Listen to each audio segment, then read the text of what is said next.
Hello students, second year में class 10 complete हो चुकी है अल्कोहल की और आज क्लास 11 है और आज हमारी यूनिट क्लास 11 और आज हमारी यूनिट कंप्लीट हो जाएगी। ओके, तो आज स्टार्ट करते हैं। क्लास 11 है, आज 10 कल कंप्लीट हो चुकी है, 11 क्लास 11 और आज हमारी यूनिट कंप्लीट हो जाएगी। ओके, तो स्टार्ट करते हैं। हमने ग्लिसरॉल की केमिकल रिएक्शंस पढ़ा दी थी। ग्लिसरॉल मतलब ट्राई हाइड्रिक एल्कोहल की केमिकल रिएक्शंस कंप्लीट करा दी थी, जिसमें लास्ट थी प्रोपिलीन से। आज हम स्टार्ट करते हैं ग्लिसरॉल की रासायनिक अभिक्रियाएं, chemical reaction of glycerol.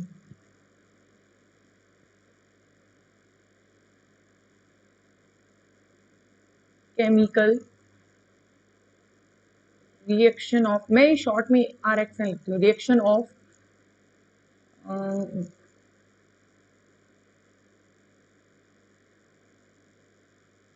Glycerol.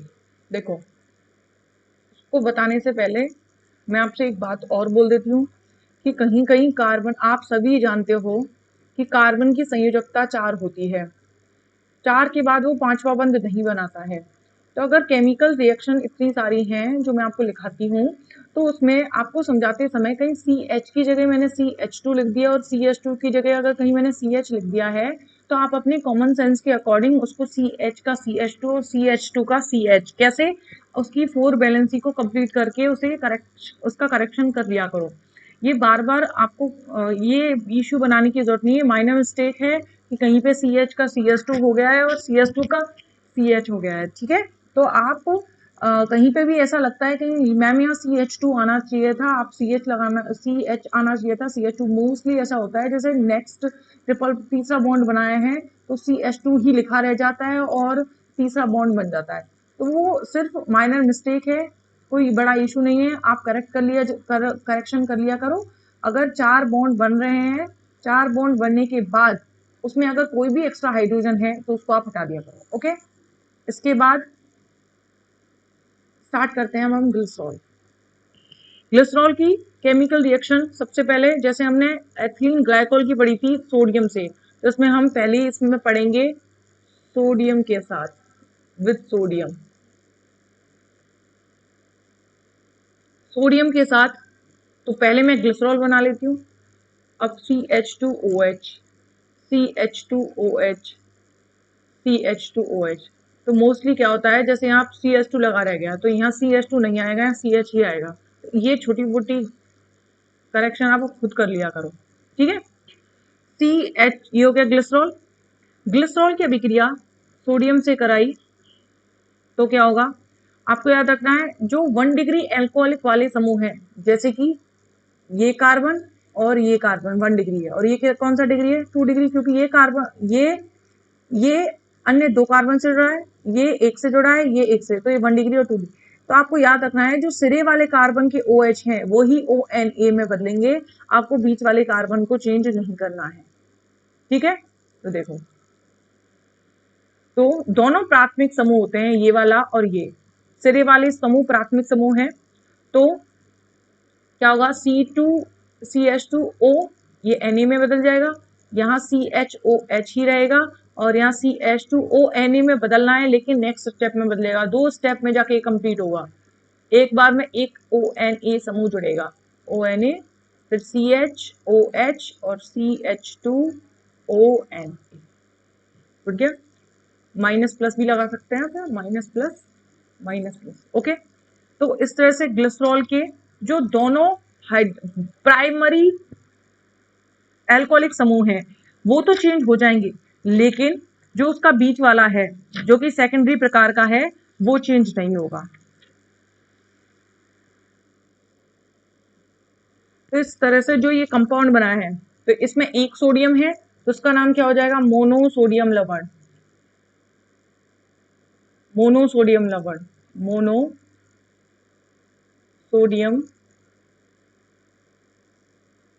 Salt. और ये क्या हो जाएगा, डाई सोडियम सॉल्ट। ओके, तो यहां पहली रिएक्शन केमिकल रिएक्शन हो गई सोडियम के साथ। सेकंड देखते हैं। सेकंड है हाइड्रोजन हैलाइड के साथ। हाइड्रोजन हैलाइड के साथ। हाइड्रोजन हैलाइड मतलब HX, H में HCl हो सकता है, तो ये हाइड्रोजन हैलाइड ही है। हाइड्रोजन हैलाइड के साथ अभिक्रिया करने के लिए सबसे पहले हमें क्या लिखना है? सबसे पहले हम लिखेंगे ग्लिसरॉल, CH2OH, CHOH, CH2OH, ये लिख दिया हमने ग्लिसरॉल। ओके, अब ग्लिसरॉल की अभिक्रिया हमें हाइड्रोजन हैलाइड से करवानी है, तो लगभग 110 डिग्री सेल्सियस ताप पर जब HCl गैस प्रवाहित की जाती है तो अल्फा बीटा ग्लिसरॉल मोनोहाइड्रेन बनते हैं। तो मैं क्या करवा रही हूं, 2HCl या मैंने, तो क्या होगा देखो, अल्फा ग्लिसरॉल और बीटा ग्लिसरॉल का मतलब है अगर इस कार्बन से OH हटकर यहाँ Cl लग जाए तो वो हो जाएगा अल्फा, और इस कार्बन पर ऐसा हो तो वो हो जाएगा बीटा। तो मैं फॉर्म करती हूं, देखो HCl के साथ अभिक्रिया करवाई तो हमें अल्फा और बीटा स्थिति पर OH को प्रतिस्थापित करके Cl जोड़ना है। तो हमने लगाया CH2OH, यहाँ लिया CHOH और CH2OH। मैं दोनों पहले ग्लिसरॉल लिख रही हूँ, आप ये मत समझना प्रोडक्ट सेम ही बना दिया, जो रिएक्टेंट था वही प्रोडक्ट बना दिया है। अभी मैं आपको थोड़ा डिफरेंस बताऊंगी। अगर मैं ये दोनों स्थिति कौन सी है, अल्फा, अगर इन दोनों में से किसी एक OH को हटाऊं तो वो होगा अल्फा Cl, ये Cl हटा दिया, और यहां से हटाऊं बीच वाले पे से तो वो हो जाएगा यहाँ बीटा। तो इसका नाम क्या है? इसका नाम है अल्फा, कलर चेंज करके, इसका नाम लिखती हूं मैं अल्फा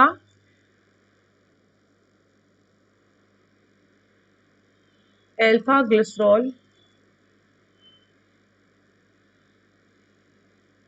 मोनो, स्पेस नहीं रहेगा, मोनो क्लोरो हाइड्रीन, ये इसका नाम है। और यहां पर आएगा बीटा ग्लिसरॉल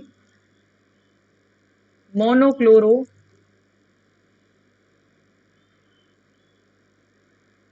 हाइड्रीन। ओके, इसके बाद आगे इसकी अभिक्रिया, अगर HCl की थोड़ी और अधिक मात्रा उपस्थित है तो हम HCl के फिर से अभिक्रिया इधर करवाएंगे। तो मैं यहाँ पे लिखती हूँ फिर से 2HCl। जैसे ही 2HCl के साथ रिएक्शन होगी, एक और Cl परमाणु प्रतिस्थापित होगा, तो प्रोडक्ट क्या बनेंगे वो देखो। बनेगा CH2, ये Cl पहले मैं सेम ही बना रही हूँ, जैसे ऊपर था वैसे ही बना रही हूँ अभी, CH2OH, ये मैंने बनाया अल्फा ग्लिसरॉल मोनोक्लोरोहाइड्रेट।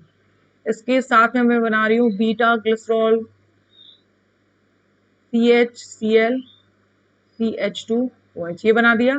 अब क्या होगा, HCl के साथ जैसी अभिक्रिया करवाई है तो इसमें से एक OH और एक OH का और प्रतिस्थापन होगा, तो दो प्रकार के प्रोडक्ट बनेंगे, अल्फा अल्फा डैश।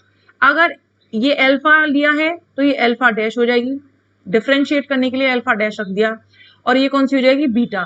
तो अब हम एक तो यहां से अल्फा डैश से, क्योंकि हम अल्फा से तो प्रतिस्थापन कर सके चुके हैं, यहाँ अल्फा लगा दिया, वो Cl लगा दिया, ये अल्फा डैश स्थिति, ठीक है। और इसमें बीटा से तो हम पहले ही परमाणु को निकाल चुके हैं, तो किसी को भी अल्फा मान लो तो यहाँ से या फिर यहाँ से कहीं से भी OH को प्रतिस्थापित करके Cl जोड़ दो। मैंने यहाँ से प्रतिस्थापित करके यहाँ जोड़ दिया।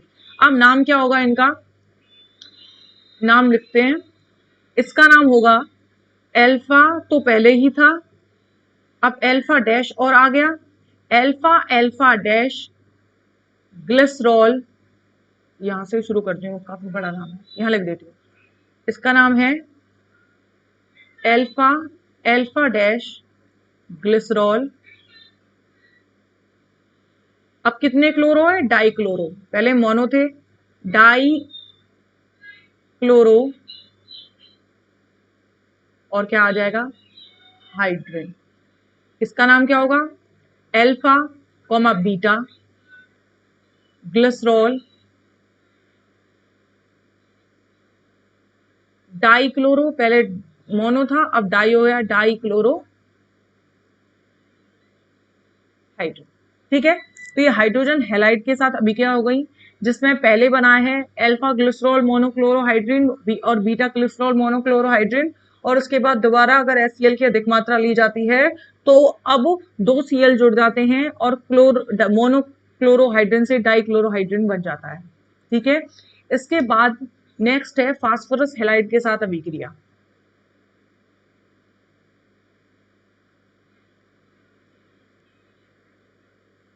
थर्ड केमिकल रिएक्शन है फास्फोरस हैलाइड के साथ रिएक्शन। अब फास्फोरस हैलाइड के साथ अभिक्रिया करवाएंगे तो फास्फोरस हैलाइड में सबसे पहले हम करवाएंगे PCl5 के साथ, इसके साथ करवाएंगे PCl5 के साथ। देखो सबसे पहले मैं ग्लिसरॉल बना लेती हूँ। मैंने लिया CH2OH CHOH CH2OH, बना ली ग्लिसरॉल। ग्लिसरॉल की क्रिया जैसे ही PCl5 से करवाएंगे तो आप सभी ने पहले जब ग्लाइकोल की अभिक्रिया देखी थी तो उसमें PCl5 से अभिक्रिया करवाते ही जो भी OH समूह थे वो Cl में बदल गए थे। तो बस आपको यही याद रखना है, यहाँ पे भी जो भी OH हैं उनको Cl से प्रतिस्थापित कर देना है। Cl से प्रतिस्थापित कर दिया तो इसका नाम क्या होगा? 1 2 3 ट्राई, 3 हो गए ना, ट्राई क्लोरो प्रोपेन। ठीक है, ये हो गया 1 2 3 ट्राइक्लोरोप्रोपेन। अब इसके बाद अगर कोई अन्य फास्फोरस हैलाइड लिया जाए, जैसे हम करवाने की कोशिश करें अभिक्रिया HBr सॉरी PBr5 PBr5, तो PBr5 तथा इसी के साथ में अगर HBr और हो तो HBr और PBr5 की क्रिया बिल्कुल उसी तरह से होती है जैसे कैसे होती है HCl व PCl5 की अभिक्रिया। तो हम HCl और PCl5 की अभिक्रिया भी पढ़ चुके हैं।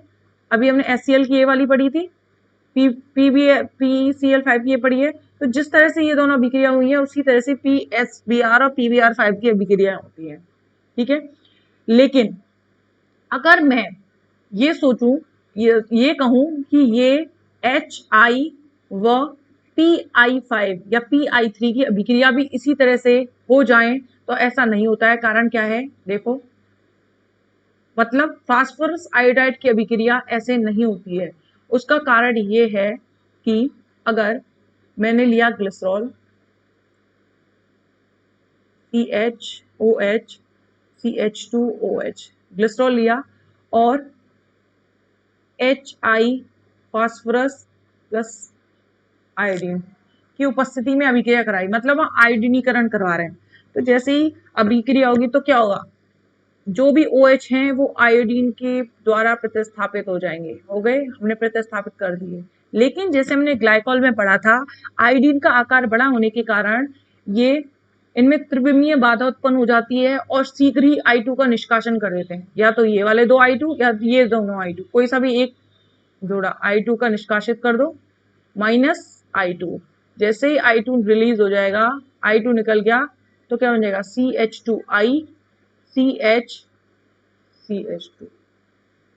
तो क्या बन जाती है? हमें एक एल्कीन प्राप्त हो जाती है और जो इच्छित उत्पाद प्राप्त करना होता है 1 2 3 ट्राई आयोडो प्रोपेन प्राप्त करना होता है, वो प्राप्त नहीं हो पाता है क्योंकि इसमें से आयोडीन का आकार बड़ा होने के कारण शीघ्र ही I2 का निष्कासन हो जाता है। ठीक है, इसके बाद है नेक्स्ट नाइट्रिक अम्ल के साथ अभिक्रिया।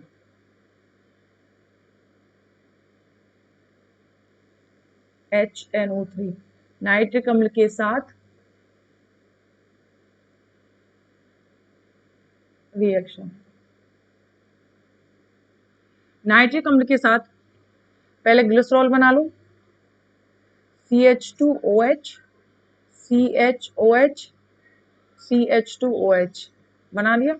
अब हम इसकी HNO3 के साथ अभिक्रिया करवाएंगे, तो इस सांद्र H2SO4 की उपस्थिति में अभिक्रिया करवानी पड़ेगी और HNO3 के हमें 3 अणु लेने पड़ेंगे। HONO2 ये है HNO3, ये मैं इस तरह से अरेंज कर रही हूँ जिससे मैं इजीली उप उत्पाद को निकाल सकूं और प्रोडक्ट को फॉर्म कर सकूं। तो कंसंट्रेट H2SO4 की उपस्थिति में यह अभिक्रिया होगी, क्या होगा, HOH निकलेगा, तो HOH HOH HOH क्या निकल गए, 3H2 minus 3H2, 3H2 release हो गए। इसके बाद CH2O NO2, CHO NO2 और CH2O NO2।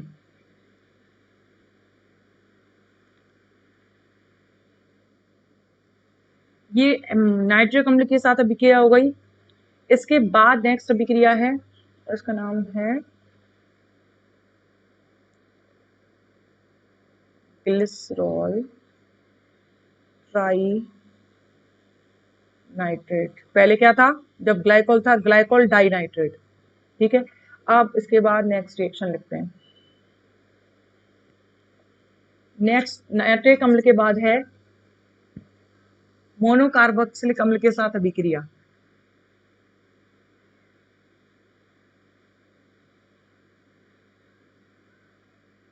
मोनो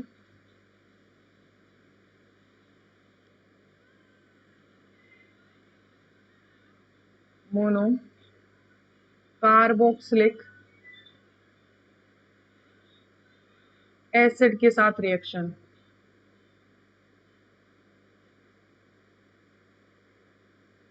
मोनोकार्बोक्सिलिक अम्ल के साथ रिएक्शन में जब ग्लिसरॉल को मोनोकार्बोक्सिलिक अम्ल के साथ अभिकृत करवाया जाता है, तो पहले मैं ग्लिसरॉल बनवा रही हूँ और हमें ग्लिसरॉल को कार्बोक्सिलिक अम्ल के साथ अभिकृत करवाना है। तो ग्लिसरॉल कार्बोक्सिलिक अम्ल के साथ ग्लिसरॉल को अभिकृत करवाया जाता है, तो क्या आएगा, HOCOCH3, ये हो गया COOH,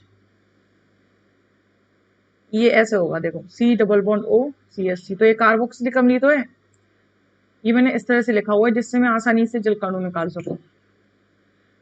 जैसे ही रिएक्शन होगी तो देखो क्या होगा, यहां से एक H और यहां से OH, क्या निकलेगा, -H2O,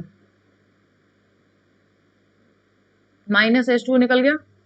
ये रिएक्शन थोड़ी बड़ी है, तो क्या बनेगा, CH2O CH3 CHOH, फिर क्या आएगा, CH2OH। अब मोनोकार्बोक्सिलिक अम्ल के एक अणु ने अभिक्रिया कर ली, अब दूसरा अणु अभिक्रिया करेगा। दूसरा अणु, पहला अणु ने इस वाले प्राथमिक एल्कोहलिक समूह पर आक्रमण किया, दूसरा वाला इस पे करेगा और तीसरा वाला फिर इस पे करेगा, तो ये 3 स्टेप में जाके कंप्लीट होगी। अब मैं इस रिएक्शन को लिख रही हूँ, इस रिएक्शन में प्लस HOCOCH3 कार्बोक्सिलिक अम्ल जुड़ रहा है और कार्बोक्सिलिक अम्ल से यहां से H और यहां से OH क्या निकल रहा है, H2 निकल रहा है, जिसे मैं नेक्स्ट स्लाइड पे लिख रही हूँ। तो मैं यहां से -H2O लिख रही हूँ और ये यहां से, तो क्या हुआ है, यहां से H2 निकला है तो यहां पर COCH3 जुड़ जाएगा, OCOCH3, ओ गॉड, यहां पर आएगा OCOCH3, ठीक है। तो मैं लिखती हूँ CH2OCOCH3 आ गया, यहाँ CHOH आएगा, यहाँ क्या आएगा, CH2OCOCH3। फिर दोबारा से अब प्लस HOCOCH3, बीच वाले अणु, बीच वाले एल्कोहलिक भाग पर आक्रमण होगा, -H2O होगा, कैसे, यहाँ से H और यहाँ से OH, -H2O, H2O निकला और CH2OCO, एक मिनट फाइट कर, CH2OCOCH3, CHOCOCH3 और CH2OCOCH3। तो इस तरह से ये बन गया glyceryl triacetate. Glyceroyl triacetate. Okay, इसकी बात करें तो इसका नाम हो जाएगा ग्लिसरॉयल डाई एसीटेट। और पहले वाले का देखें तो इसका नाम क्या हो जाएगा, ग्लिसराइल मोनोएसीटेट। ठीक है, तो ये हो जाएगी मोनोकार्बोक्सिलिक अम्ल से अभिक्रिया, जिसमें एक कार्बोक्सिलिक अम्ल बार बार तीन बार में तीनों एल्कोहलिक समूह से अभिक्रिया करता है और लास्ट में ग्लिसरॉल ट्राई एसीटेट देता है। अब इसके बाद नेक्स्ट है ऑक्जेलिक अम्ल के साथ अभिक्रिया। Reaction with oxalic acid, oxalic acid के साथ रिएक्शन। अगर ऑक्जेलिक एसिड की बात करूं तो ऑक्जेलिक एसिड कैसा होता है, COOH और COOH, ये है ऑक्जेलिक एसिड। अब इसके साथ रिएक्शन करवानी है हमें, इसकी ग्लिसरॉल की।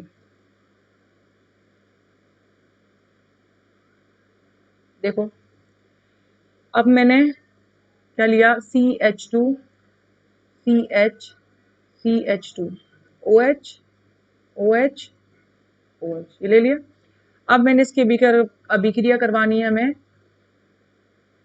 ऑक्जेलिक अम्ल, तो ऑक्जेलिक अम्ल ही बनाया है मैंने। अभी आपको बताया था मैंने ऑक्जेलिक अम्ल क्या होता है। ऑक्जेलिक अम्ल के साथ जैसे अभिक्रिया करवाएंगे तो यहाँ से H और यहाँ से OH क्या निकल गया, H2O, तो माइनस H2O हो गया, माइनस H2O हुआ। जैसे कि H2O का अणु निकलेगा ये समूह जाके इससे जुड़ जाएगा, तो क्या बनेगा, CH2OCO। देखो CH2OCO, अब ये COOH भी तो जुड़ेगा इससे, तो और यहाँ पर जोड़ दिया मैंने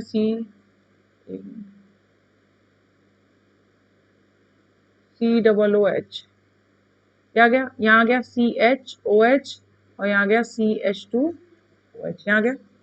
अब जैसे ही इसको हीट प्रोवाइड की जाएगी, गर्म किया जाएगा, तो यहाँ से CO2 का अणु निकलेगा। अगर कार्बोक्सिलिक अम्ल समूह है तो यहाँ से CO2 निकलेगा और माइनस CO2 हो जाएगा। जैसे ही CO2 निकला, ये हाइड्रोजन जाके इस कार्बन से जुड़ जाएगा। तो ये आपस में अटैच किस तरह से हैं वो देखते हैं। देखो कैसे जुड़ रहे हैं, CH2, मैं सिर्फ ऊपर वाली लाइन को बना रही हूँ, CH2O C double bond O, पहले था डबल O, ये था COOH वाला समूह जुड़ा हुआ था। अब CO2 मैंने निकाल दिया, जैसे ही CO2 निकाला यहाँ पर हाइड्रोजन जुड़ गया। तो कौन सा भाग, ये वाला CHO भाग हो गया। अब देखो मैंने CO2 निकाल दिया, अब मैं आगे इस रिएक्शन को प्रोसीड करती हूँ, तो क्या आ जाएगा, तो यह आएगा CH2O और CHO, ये एल्डिहाइडिक समूह बन गया। इसके बाद नीचे क्या आएगा, CHOH और ये आएगा CHOH, आ गया। अब ये एल्डिहाइडिक समूह बन गया, अब CO2 निकाल दिया। अब हम क्या करेंगे, इसका अम्लीय जल अपघटन करवाएंगे। जल अपघटन मतलब HOH की क्रिया। जैसे ही HOH की क्रिया करवाएंगे तो ये बंध यहां से टूटेगा। जैसे ही बंध यहां से टूटेगा, यहाँ H और यहाँ OH जुड़ जाएगा। क्यों, क्योंकि ये माइनस में बदलेगा और ये कार्बन प्लस में होगा। प्लस के पास माइनस वाला पार्ट और माइनस के बाद प्लस वाला पार्ट जाएगा। तो यहाँ से क्या निकल जाएगा, यहाँ से क्या बनेगा, HCOOH। मैं यहाँ पे ही फॉर्म करती हूँ मैं इसको,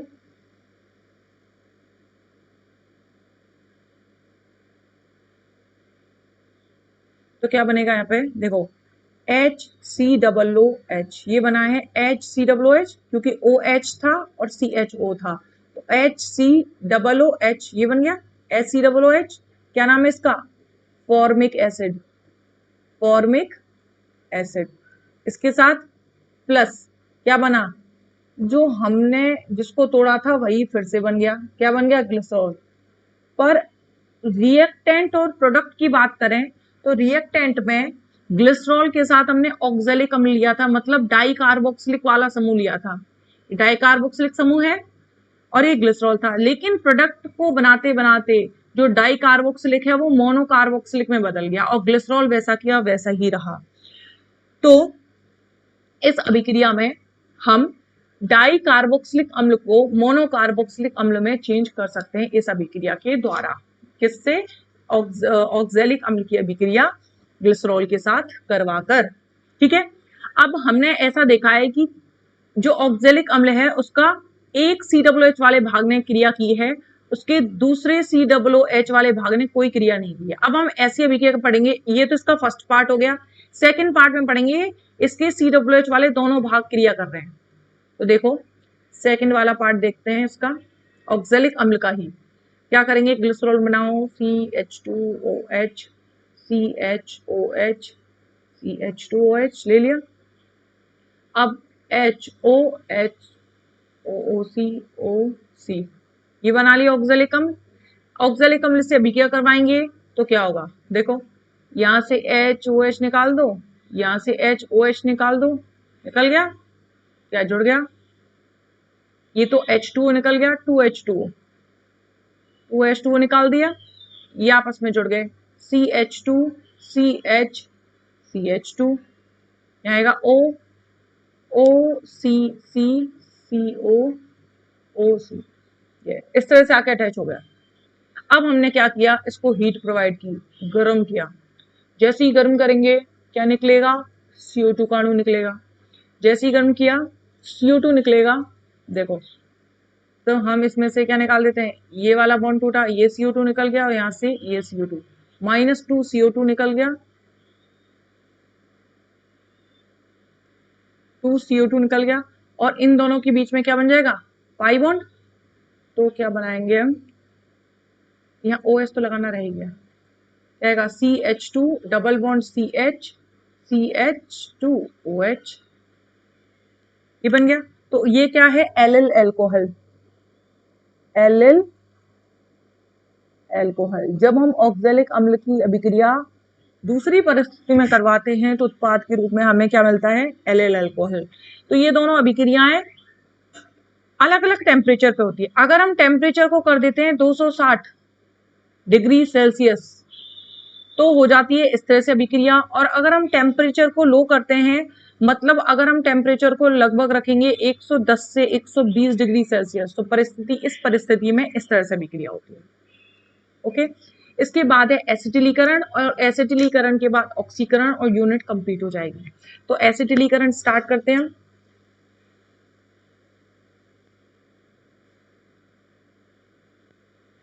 नेक्स्ट 7th नंबर है एसिटिलीकरण। एसिटिलीकरण, एसिटिलेशन।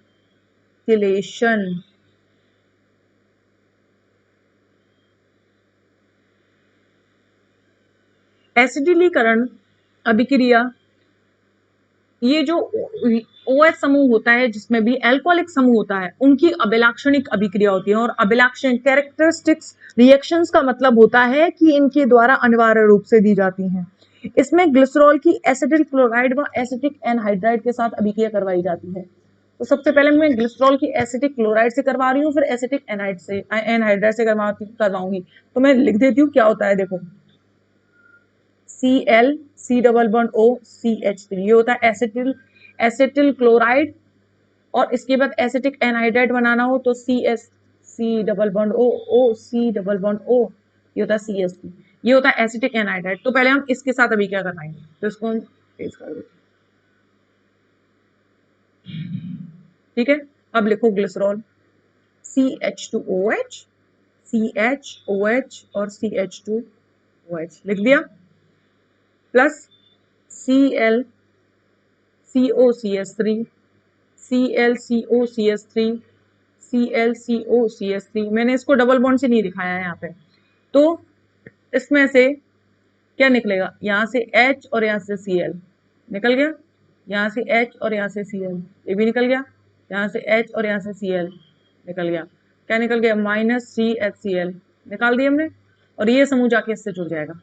क्या बनेगा? CH2OCOCH3 CHOCOCH3 CH2OCOCH3। ये समूह जुड़ गया, इसका नाम है ग्लिसरॉयल, कहाँ गया पेन मेरा, ग्लिसरॉयल ट्राई एसीटेट।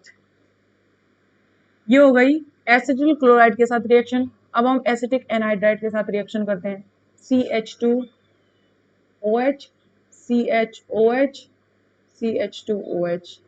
ओके, अब हमने क्या देखा था, CH3 C double bond O O C double bond O CH3, ये था एसिटिक एनहाइड्राइड। इसी के साथ हमें रिएक्शन करवानी है, तो मैं लिखती हूँ, देखो क्या लिखा, CH3 C double bond O O C double bond O CH3, opening form में ही लिख रही हूँ मैं, CH3 C double bond O O C double bond O CH3, उसको भी ओपनिंग में लिखा है, CH3 C double bond O O C O, हो गया CH3, इसके 3 अणु ले लिए।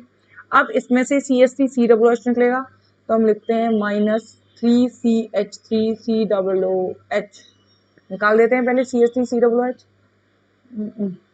यहाँ से लिया H और यहाँ से लिया CH3 C डबल O, इसी तरह यहाँ H, ये हो गया, इसी तरह यहाँ H,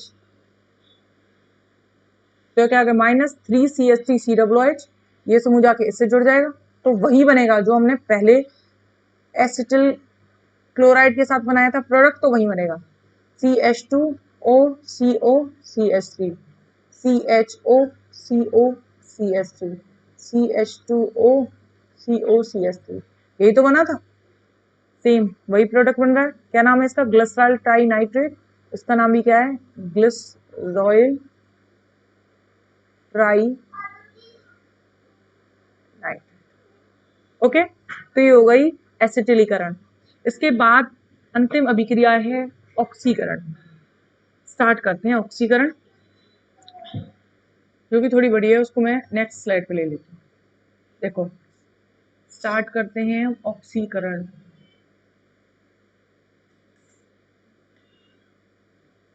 ऑक्सीकरण, ऑक्सीडेशन, चैप्टर की लास्ट अंतिम अभिक्रिया है। अब देखो, मैं बना रही हूँ पहले ग्लिसरॉल, CH2OH CHOH CH2OH। अब आप देखो, ग्लिसरॉल की बात करूं तो मैं इस बारे में पहले भी डिस्कस कर चुकी हूँ कि इसमें ये वाला जो कार्बन है वो प्राथमिक है 1 डिग्री है, ये वाला भी 1 डिग्री है, ये वाला 2 डिग्री है, क्योंकि इसमें OH जिस कार्बन से जुड़ा है वो अन्य 2 से जुड़ा है, इसमें OH जिस कार्बन से जुड़ा है वो 1 से जुड़ा है, इसी तरह तो 1 डिग्री 2 डिग्री आप पहचानना बहुत अच्छे तरह से जानते हैं, ठीक है। तो ये हो गया 2 डिग्री और ये 1 डिग्री है। आप जानते हैं 1 डिग्री अल्कोहल अलग उत्पाद देता है और 2 डिग्री अल्कोहल अलग उत्पाद देता है, तो हमें अभी सिर्फ 1 डिग्री और 2 डिग्री को, 1 डिग्री अल्कोहल, मैं पहले ये बात करती हूँ, जो 1 डिग्री अल्कोहल होता है वो ऑक्सीकृत होकर क्या देता है, एल्डिहाइड, और 2 डिग्री क्या देता है, कीटोन देता है। ओके, तो सिर्फ आपको यही याद रखना है और इसी की हेल्प से हम ऑक्सीडेशन करवाएंगे। अब देखो, अलग अलग ऑक्सीकारकों के द्वारा जो प्रोडक्ट होते हैं वो अलग अलग बनते हैं, इसीलिए मैं सिर्फ ऑक्सीडेशन लिखूंगी और बाद में बताऊंगी ऑक्सीकारक कौन कौन से हैं। 4 तरह के ऑक्सीडाइजिंग रिएजेंट लिए जाते हैं, उनको हम बाद में बताएंगे, सिर्फ ओ लिखेंगे। अब ऑक्सीकारक कौन सा यूज कर रहे हैं वो अभी हम इसके बारे में डिस्कस नहीं कर रहे हैं, बाद में मैं ऑक्सीकारक का नाम बताऊंगी और उससे कौन सा ऑक्सीकरण के द्वारा प्रोडक्ट बन रहा है वो बताऊंगी। देखो, अगर मैं इसका ऑक्सीकरण करवाऊं तो ये पहली बार में 1 डिग्री, देखो ये क्या बनेगा, CHO CHOH CH2OH, ये बना, मतलब क्या है, हमने सिर्फ एक इस वाले एल्कोहलिक समूह का ऑक्सीडेशन करवा दिया है। और 1 डिग्री एल्कोहल क्या बनाता है, एल्डिहाइड, तो एल्डिहाइड बन गया, इसका नाम है ग्लिसरैल्डिहाइड, ठीक है। अब मैं आपको बताऊंगी कि ग्लिसरैल्डिहाइड कौन से ऑक्सीकारक यूज करके बनता है, ठीक है। अब ग्लिसरैल्डिहाइड बन गया। अगर इसका ऑक्सीकरण आगे फिर से करवाया जाए तो ये CHO समूह COOH में बदल जाएगा, क्योंकि आप जानते हैं कि एल्डिहाइडिक समूह का ऑक्सीकरण होकर एल्डिहाइड समूह का ऑक्सीकरण होकर क्या बनता है, कार्बोक्सिलिक समूह। तो CHOH CH2OH बन गया। इसका नाम है ग्लिसरिक एसिड, ग्लिसरिक अम्ल। ओके, अब इसके बाद अगर इसका ऑक्सीकरण फिर आगे करवाया जाता है तो ये COOH में बदल चुका है और CHOH ये ऐसा ही रहेगा, और इसको CHO में बदल के और फिर लास्ट में अंत में हमने COOH में बदल दिया है। जो हमारा मेन ऑक्सीकरण का उत्पाद है ये बनाया अंत में। तो इसका नाम है, बना कैसे आप समझ गए होंगे, ये पहले CHO में बदला होगा फिर जाके COOH में बदला है। तो इसका नाम क्या है, टारट्रोनिक एसिड, टारट्रोनिक अम्ल। अब देखो, अब इसका थोड़ा चेंज करके ऑक्सीडेशन करवाएंगे। अब हमने इसका ऑक्सीकरण लिया, इसका ऑक्सीकरण करवाया। अब देखो, इसमें तो पहले हमने 1 डिग्री की बात की थी, जिसमें हमने 1 डिग्री एल्कोहल्स को एल्डिहाइड में बदला था। अब हम 2 डिग्री को बदलेंगे। 2 डिग्री किस में बदलता है, कीटोन में बदलता है। तो ये वाला समूह किस में बदल जाएगा, कीटोन में। तो CH2OH, C double bond O और CH2OH। सिर्फ हमें बीच वाले को बदलना है, ऊपर 1 डिग्री एल्कोहलिक समूहों को नहीं बदलना। ये कीटोनिक समूह में बदल गए। इसका नाम है di hydroxy acetone, di hydroxy acetone. Okay, इसके बाद फिर इसका ऑक्सीडेशन करवाया। ऑक्सीडेशन करवाएंगे तो अब हमने क्या किया है, इनको एक साथ, क्योंकि हमें जो जो संभावित उत्पाद ऑक्सीकरण से बन सकते हैं वो सभी बना के देखने हैं। तो इन दोनों को एक साथ मैं COOH में बदलूंगी। वो कैसे बदले थे, यहां दिखाई दे गया था कैसे बदले थे। ठीक है, तो अब मैंने क्या किया, COOH एक ऐसा कंपाउंड बनाया जिसमें दोनों एल्कोहलिक समूह COOH में बदल गए और बीच वाला कीटोन में बदल चुका है। तो इसका नाम होता है मीसो ऑक्सैलिक अम्ल, मीसो ऑक्सैलिक अम्ल। ठीक है, अब इसके बाद आगे देखो, इसके बाद फिर ऑक्सीकरण करवाया। जैसे ही ऑक्सीकरण करवाएंगे तो हमें ऑक्सैलिक अम्ल बन जाएगा। अब आप ये देखो कि ऑक्सैलिक अम्ल कब बन सकता है, जब हम इसकी ऑक्सीकरण करवाएंगे तो ऑक्सीकरण के दौरान एक ऑक्सीजन यहां से किसका निष्कासन कर देगा, CO2 का निष्कासन कर देगा। देखो, एक ऑक्सीजन यहां से ये CO जाएगा, एक ऑक्सीजन और ऑक्सीकरण के द्वारा जुड़ जाएगा, माइनस क्या निकल जाएगा, CO2। ठीक है, तो और ये दोनों समूह आपस में जुड़ जाएंगे। तो CO2 के निकलने पर ये क्या बन गया, ऑक्सैलिक अम्ल। क्या बना है, ऑक्सैलिक अम्ल। ठीक है, ऑक्सैलिक अम्ल बन गया। अगर इसका आगे ऑक्सीकरण और करवाया जाए तो ये और टूट सकता है, जो कि ऑक्सीकरण से प्राप्त उत्पाद में शामिल नहीं होगा, लेकिन इसको और भी आगे तोड़ा जा सकता है। अगर ऑक्सीकरण करवाएंगे तो इसमें से 2 CO2, एक CO2 ये, एक CO2 ये, तो 2 CO2 प्लस एक H, दूसरा H, एक ऑक्सीजन जुड़ के एक H2O का अणु भी निकल सकता है। ठीक है, अब आगे थोड़ा थ्योरेटिकल वाला पोर्शन सुनो कि अगर हम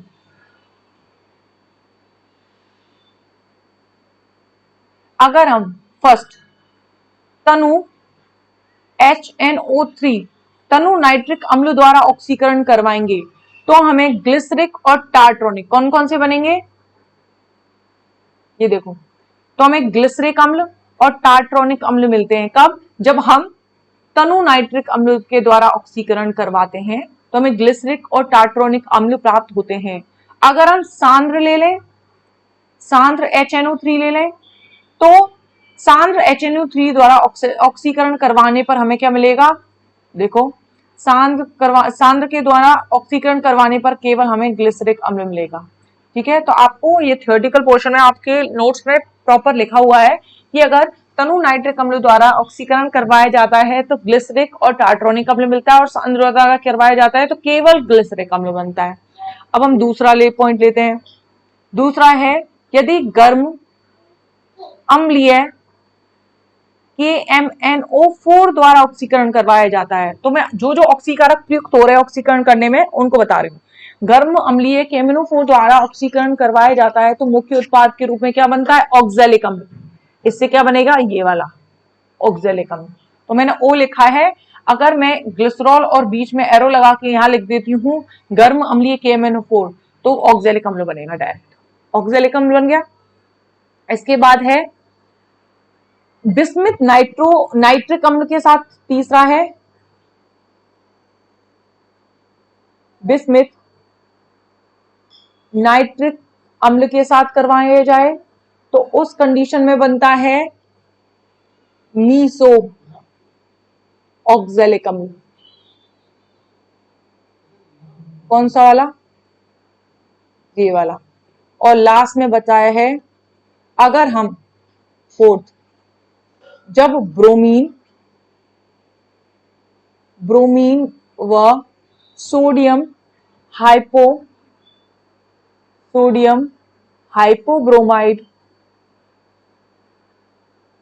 ब्रोमाइड या फिर फेंटोन अभिकर्मक क्या होता है, मैं लिख देती हूं, ये होता है FeSO4 प्लस H2O2।